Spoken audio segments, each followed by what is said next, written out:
मेरी 7 मालकिन थी। कोई मुझसे मसाज करवाती, कोई कपड़े धुलवाती। मालिक देखता तो कंधे पर थपकी देकर शाबाशी देता। मैं भी काम में जुट जाता। लेकिन एक रात मालिक ज़रूरी काम से चला गया। तो उस रात सातों मालकिन को जब मैंने बारी बारी, अमन कहाँ हो तुम? जल्दी से मेरा पराठा बना कर लाओ, भूख लग रही है। मुझे मालकिन नंबर 3 ने आवाज़ दी थी। मैं उस वक्त मालकिन नंबर 4 के लिए आमलेट बना रहा था। मेरा मालिक एक अय्याश किस्म का इंसान था। उसने अपने घर में 7 लड़कियां अपनी अय्याशी के लिए रखी थी, जिनकी सेवा पर मुझे रखा हुआ था। वो बहुत अमीर इंसान था, लेकिन शादी नहीं करता था। उसके बंगले के नीचे के पोर्शन में 7 कमरे बने हुए थे और सातों कमरे में वो 7 कम उम्र लड़कियां रहती थी और सभी बेहद खूबसूरत थी। मतलब ये था कि उस वक्त घर के अंदर एक मैं ही नौकर था और मैंने इस घर के बारे में सुन रखा था कि वह सब लड़कियां बेहद चालाक है, किसी भी नौकर को टिकने नहीं देती थी। जो भी नौकर आता था वह उसे इस कदर परेशान करती थी कि वह 2-4 दिन में ही भाग जाता था। मैं मजबूर था। घर में 2 जवान बहनें थी और माँ ने कहा था कि कुछ भी हो जाए मुझे नौकरी हर सूरत पर करनी है, क्योंकि बड़ी बहन का रिश्ता तय हो चुका था और कुछ महीनों में मुझे इसका पूरा दहेज तैयार करना था। जब मुझे इस घर में से नौकरी की ऑफर आई और तनख्वाह भी अच्छी खासी थी, तो मैंने फौरन से हामी भर ली थी। लेकिन जैसे ही मैं सारी बातें करके घर से बाहर निकला, तो मुझे एक आदमी नजर आया जो इसी बंगले के अंदर दाखिल हो रहा था। मुझे देखकर कहने लगा कि तुम इस घर में काम करने आए हो? मैंने कहा जी हाँ। मेरी बात सुनकर पहले तो इस आदमी ने मुझे ध्यान से देखा, फिर अपने कानों को हाथ लगाने लगा। कहने लगा, ऊपर वाले की पनाह है इस घर की मालकिनों से। अरे मुझे देखो, मैंने बस 8 दिन उनके घर काम किया है और अब अपनी तनख्वाह लेने आ रहा हूँ। ये लड़कियां नहीं आफत की पुड़िया है। यह सुनकर मैं पहले तो कुछ डर का शिकार हुआ था, लेकिन फिर माँ की बात दिमाग में आई तो इस शख्स की बात पर मैंने कान नहीं जमाए। अगले ही दिन मैं पहली बार काम पर गया तो उन कम उम्र हसीनाओं को देखकर तो मैं अपनी आंखें झटकना भूल गया था। मेरे लिए फैसला करना मुश्किल हो गया था कि उनमें से कौन सी ज्यादा हसीन है, लेकिन वो सभी बहुत ही हसीन और कमाल की थी। मैं भी उन दिनों जवानी के इस दौराहे पर था कि अपने अंदर की बेचैनी ज्यादा ही महसूस होती थी। कुछ मैं खुश मिजाज भी था और देखने में नौकर कम ही लगता था। मुझे मीठी मीठी बातें करनी भी आती थी, इसलिए अपनी 7 मालकिन को बेवकूफ़ बनाना मेरे लिए मुश्किल काम ना था। चंद दिनों में ही मैंने अंदाज़ा लगा लिया था कि तमाम लड़कियां आपस में बिल्कुल एकता करके रहती हैं और नौकरी की छुट्टी करवा देती हैं। अभी तो मेरे सब्र का इम्तिहान था कि मुझे उन सब की बदतमीजी को बर्दाश्त करना था, ताकि जब वह मुझ पर भरोसा करने लगे तब मैं उन सब को एक दूसरे के खिलाफ करता। तभी मैं यहाँ पर देर तक काम कर सकता था, वरना वो सब मिलकर मुझे भी निकलवा देती। उनका दिल जीतने के लिए मैं भाग भाग कर उनके सारे काम करता, मगर उन सब की नई नई फरमाइशों ने मेरी जान आफत में डाल दी थी। सुबह नाश्ते पर ही मेरा दिमाग चाट चुकी थी। एक को आमलेट खाना था, दूसरी को कुछ और, तीसरी मुझे पराठा और अचार का कहकर गई थी, तो दूसरी फ्रेश जूस का।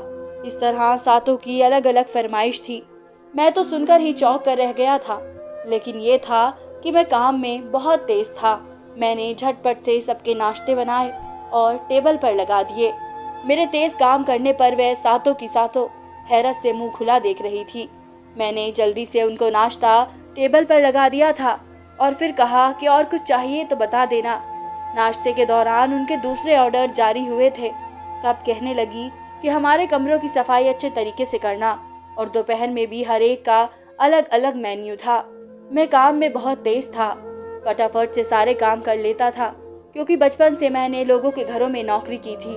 दोपहर के खाने में भी जब सब ने अपनी मनपसंद चीज देखी तो एक दूसरे की शक्ल देखने लगी, क्योंकि मैंने उनके पास शिकायत का कोई मौका छोड़ा ही नहीं था। उनमें से एक कहने लगी कि ऐसा करो, मेरे कमरे में आओ और मेरे कपड़े धो। मैं उसके कमरे में चला गया, साथ साथ उसके कपड़े धोता रहा और उसके हुस्न के अंदाज भी पढ़ता रहा। आपसे ज्यादा हसीन लड़की मैंने आज तक नहीं देखी, आप बहुत अच्छी हैं, वगैरह वगैरह। जिस मालकिन के कमरे में जाता उसकी तारीफें शुरू कर देता। वो खुश हो जाती। जब मेरे मालिक ने देखा कि उसकी सब बीवियां मुझसे राजी रहने लगी है, तो मेरा कंधा थपथपा के मुझे शाबाशी देने लगता। कहने लगा कि तुमने बड़ी समझदारी दिखाई है। मालिक ने मुझे ये कहा था कि मैं उनके पीछे से उन लड़कियों को राजी रखूं। अब मैं ये करता कि जब भी किसी मालकिन के काम से उसके कमरे में जाता तो उसके कान दूसरी मालकिन के खिलाफ भरने लगता।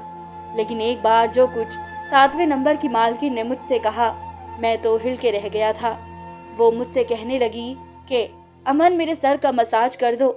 यह सुनकर तो मैं कुछ हैरत का शिकार हुआ था कि मैं ये कैसे कर सकता हूँ। वो कहने लगी, जल्दी आओ मेरे कमरे में, मेरे सर में बहुत दर्द हो रहा है। मैं नहीं जानता था कि मालकिन के कमरे में जाकर मेरी जिंदगी में ये तूफान आ जाएगा। मैंने तेल की शीशी उठाई और उस लड़की के कमरे में चला गया। इसने जब अपने हसीन बालों का जूड़ा खोला, मेरे होश उड़ गए। खुले बालों में वो लड़की बहुत ही खूबसूरत लग रही थी, लेकिन बेहद चुप चुप सी थी। मैंने पहले तो खुद को झटका, फिर खुद को ये याद करवाया कि मैं नौकर हूँ, मुझे अपनी हद में रहना चाहिए। अब मैंने मालकिन के सर की मालिश करनी शुरू की और साथ ही बातें करनी शुरू कर दी, जो कि हर लड़की सुनना चाहती है, जो मैं सब लड़कियों को राजी रखने के लिए करता था। मैंने कहा, मालकिन, सच पूछिए तो 7 मालकिनों में से आपकी बात ही और है।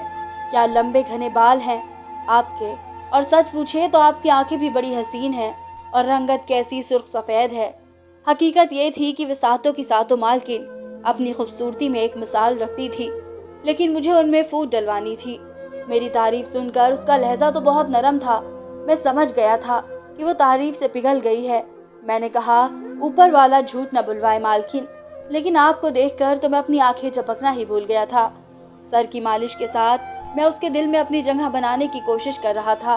कहने लगी कि मेरा सारा हुस्न बेकार है, तुम्हें क्या मालूम कि मेरा हुस्न मेरे लिए किस कदर तकलीफ का सबब बन चुका है। इसका लहजा बेहद उदास और भीगा हुआ था। मैंने कुछ हद तक डरते इससे एक सवाल किया था। मैंने कहा कि मुझे एक बात समझ नहीं आई, जब आपको ये सब बुरा लगता है तो आप यहाँ पर आई कैसे? ये एक ऐसा सवाल था कि जिसे करने से मुझे मेरे मालिक ने सख्ती से मना किया था, लेकिन इस लड़की की नम आंखों में न जाने ऐसा क्या था कि मैं बेझिझक पूछ लिया। मेरी बात सुनकर उसके चेहरे पर उदासी सी छा गई थी। कहने लगी, बुरी किस्मत बताकर नहीं आती। ये कहकर उसने ठंडी आह भरी थी। जिस चीज ने मुझे हैरान किया वो उसकी आंखों से झलकते आंसू थे। एकदम ही उसने मेरे हाथ अपने बालों से पीछे कर दिए। कहने लगी, बस जाओ यहाँ से। मैंने देखा वह दुपट्टे से अपनी आंखें पोंछ रही थी। पता नहीं क्यों, लेकिन मेरे दिल को धक्का सा लगा था। आज रात मालिक ने इसी के कमरे में जाना था। वह सुबह से बेचैन थी। रात को मैंने देखा तो 7 लड़कियों में बस एक वही तैयार थी, लेकिन बड़ी चुप चुप और खामोश थी। यहाँ आए हुए मुझे बस कुछ ही दिन हुए थे।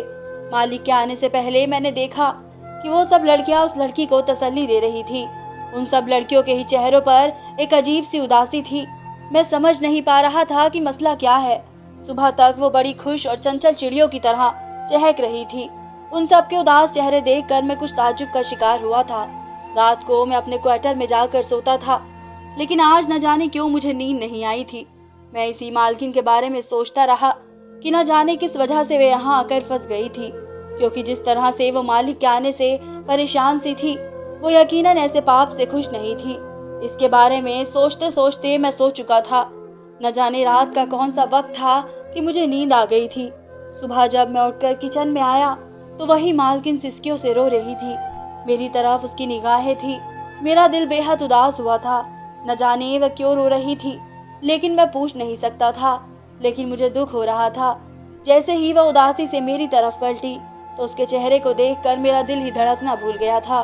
मेरी रंगत उसके चेहरे को देखकर फीकी सी पड़ गई थी।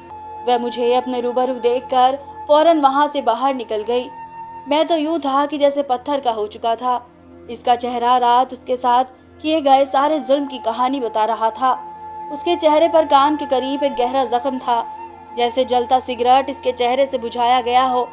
मेरा दिल यूं था कि सीने में धड़कना ही भूल गया हो। मैं नहीं जानता था कि मालिक ऐसा आदमी भी हो सकता है। मुझे अपने मालिक से नफरत सी महसूस हुई थी। मैं जो पहले यही इरादा किए हुए था, इन सब मालकिनों के दिलों में एक दूसरे के खिलाफ नफरत के जज्बात पैदा करूंगा, और जब एक दूसरे से लड़ेंगी तो मैं तमाशा देखूंगा। लेकिन अब मैं अपना इरादा बदल चुका था। वह लड़कियां मुझे बेबस और मजबूर लग रही थी। फिर मैंने नोट करना शुरू कर दिया। वो मालिक जब भी किसी लड़की के कमरे में जाता, सुबह वो लड़की सिसकियों से रो रही होती। मैं एक बार किचन में काम कर रहा था कि जब मुझे बाहर लड़ने और झगड़ने की आवाज़ आई। मालिक न जाने किसी बात पर उसी लड़की पर भड़क रहा था जिसके चेहरे पर मैंने जख्म का निशान देखा था।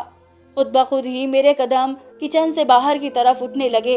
हालांकि मालिक ने मुझे कहा था कि तुम हमारे घर के मामले को ना देखोगे, ना सुनोगे और ना ही बीच में आने की कोशिश करोगे। मैंने देखा कि मालिक किसी 7वें नंबर वाली मालकिन से झगड़ रहा था। कहने लगा, सारा किया धरा तुम्हारा है। तुम्हारी वजह से उन लड़कियों में भी बगावत पैदा हो रही है कि मेरे सामने जुबान चलाने लगी हैं। जब तक तुम नहीं थी, उन 6 लड़कियों की इतनी भी हिम्मत ना थी कि मेरे सामने उफ भी कर जाए। लेकिन वो मालिक से डर खाने के बजाय उसकी आंखों में आंखें डाले खड़ी थी। जो कुछ इसकी आंखों में था वो लग रहा था कि जैसे मालिक के साथ न जाने क्या कर गुजरेगी। इस लड़की की आंखों के गुस्से को देखकर तो मैं भी डर सा गया था। मालिक कहने लगा, अपनी नजरें नीचे करो वरना तुम्हारा वो हश्र करूंगा कि नजरें उठाने के भी काबिल नहीं रहोगी। लेकिन वह बिल्कुल निडर खड़ी थी। जब उसने अपनी नजर नहीं झुकाई तो मालिक ने जोरदार थप्पड़ उसके मुंह पर मारा। फिर उसकी बाजू पकड़कर उसे घसीटता हुआ कमरे में ले जाने लगा। कहने लगा, आज तेरा वो हाल करूंगा कि सुबह तक तो अपना चेहरा भी पहचान नहीं पाएगी। ये सुनते ही सारी लड़कियां मालिक के पाँव में पड़ गई। कहने लगी, इसे कुछ मत कहना, तुम्हें जो कुछ कहना है हमें कह दो, इसे माफ कर दो, हम आइंदा तुम्हारी कोई बात नहीं टालेंगे। ये सब मैंने पहली बार देखा था। मेरा तो दिल दहल कर रह गया था। फिर जैसे जैसे वक्त गुजरने लगा मुझ पर और भी बहुत से राज खुलने लगे। एक बार मैं लॉन से बाहर निकला था कि पौधों और बाग को पानी दे सकूं, तो वो 7वें नंबर की मालकिन बाग में बैठी रो रही थी। खुद से बातें कर रही थी। कह रही थी कि ऊपर वाले मेरी सजा खत्म कर दे, मैं इस आदमी के साथ एक लम्हा भी गुजारना नहीं चाहती। यह सुनकर मेरे दिल में इसके लिए हमदर्दी के जज्बात बनने लगे थे। वो कहने लगी, मैं बेहद मजबूर होकर घर से निकली थी। ये तू भी जानता है, अपनी बूढ़ी माँ को बचाना चाहती थी, इसलिए इस आदमी की मदद मांग बैठी। लेकिन जो कुछ उसने मेरी माँ के इलाज के बदले में मांगा था वो एक पाप की जिंदगी थी। लेकिन मेरे पास कोई और रास्ता भी तो ना था। मर्द कभी भी बिना किसी मकसद के औरत पर एहसान नहीं करता, उसकी मदद बिना वजह नहीं करता। जो हजराना वो उससे मांगता है वो उसकी इज्जत होती है। जिस माँ के खातिर मैंने उस आदमी के हाथों खुद को बेच दिया था वो तो फिर भी मर गई। बीमारी से ना मरी, मेरी बर्बादी का सुनकर मर गई। लेकिन मैं इस चीज की सजा अब तक भुगत रही हूँ।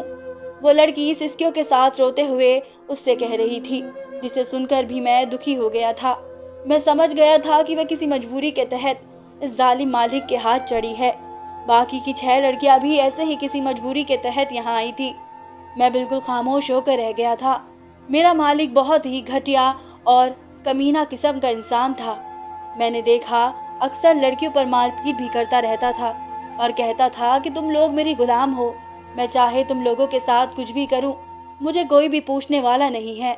यह देखकर मुझे बड़ा अफसोस होता था। फिर मेरी बहन की शादी भी करीब आ गई। मालिक ने मुझे अच्छी खासी रकम दी। मैंने जब छुट्टी मांगी तो कहने लगा, बस 1 दिन से ज्यादा की छुट्टी मैं तुम्हें नहीं दे सकता, क्योंकि तुम एक अच्छे नौकर हो जिसे ये लड़कियां बर्दाश्त कर लेती हैं। मैंने बस अपनी बहन की शादी के दिन की छुट्टी ली थी। जब बहन को विदा किया अगली सुबह मैं नौकरी पर चला गया था। हालांकि मेरी माँ मुझे कहती रही कि 2 दिन और रुक जाओ। मैंने कहा कि माँ, नौकरी का सवाल है, अगर मैंने छुट्टी की तो नौकरी से निकल जाऊंगा, फिर आप क्या करेंगी। मैं गरीब फैमिली से था, इसलिए उन लड़कियों की मजबूरी को भी अच्छी तरह से समझ सकता था कि पैसे ना होने की वजह से इंसान क्या क्या करने के लिए मजबूर हो जाता है। जिस दिन मैं घर पहुंचा मालिक कहने लगा कि वह सुबह ही दूसरे शहर जा रहा है, वह 3 दिन बाद ही वापस लौटेगा। साथ ही फोन पर किसी से बात कर रहा था। कह रहा था लड़कियों की कीमत लाखों में लूंगा, बस 4 दिन बाद मैं शहर वापस आ जाऊं तो उन्हें दुबई भिजवाने की तैयारी भी कर लूंगा। हाँ, मैं जानता हूँ कि उन लोगों से क्या काम लिया जाएगा, वैसे भी ये हर चीज की आदी हो चुकी है। ये कहते हुए वो अपना बैग पकड़े बाहर निकल गया और मैं तो यूं था कि मेरे कानों में सीटियां सी बजती हुई महसूस होने लगी थी। अब तक वो आदमी लड़कियों के साथ खुद जुल्म कर रहा था और अब उन्हें दुबई भेजना चाहता था। मालिक के जाते ही मैंने बारी बारी सब मालकिनों के कमरों के दरवाजे को खटखटाना शुरू कर दिया। वो सभी कमरों से बाहर आई मालिक के इरादे से मैंने उन्हें आगाह किया तो वो सभी परेशान हो गई।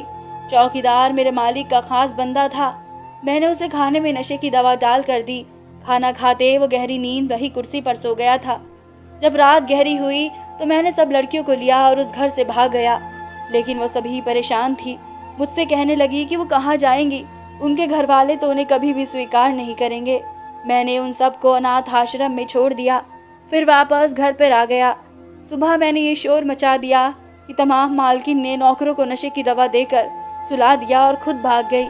जिस तरह का मैंने रोना धोना मचाया था, मुझ पर किसी को भी शक न हुआ। यह सुनकर मालिक भी उसी दिन वापसी के लिए रवाना हो गए, लेकिन ऊपर वाले की करनी ये हुई क्योंकि गाड़ी का बुरी तरह एक्सीडेंट हो गया था और वह मौके पर ही मर गए थे। जब मुझे खबर मिली तो मैंने ऊपर वाले का शुक्र किया था। मैं सारी लड़कियों को वापस घर ले आया था। अब इस महल में वह लड़कियां आज़ाद तौर पर सुकून और इज्जत की जिंदगी गुजारने लगी थी। एक बार मैंने 7वें नंबर वाली मालकिन से शादी की ख्वाहिश रखी थी, वो भी मान गई। शादी के बाद मैं उसे अपने घर ले गया। मेरे साथ वो बहुत खुश रहने लगी और बहुत खुशी की जिंदगी गुजार रही थी। हम दोनों बहुत खुश थे और मैं ये सोचकर बहुत खुश था कि मैंने 7 बेगुनाहों की जान उस जालिम से बचा ली थी। धन्यवाद दोस्तों। उम्मीद करती हूँ आप सबको हमारी कहानियाँ पसंद आती होगी। अगर आप सबको हमारी कहानियाँ पसंद आती हैं तो हमारे चैनल को सब्सक्राइब करें, हमारी वीडियोस को लाइक करें और ज़्यादा से ज़्यादा शेयर करें। धन्यवाद।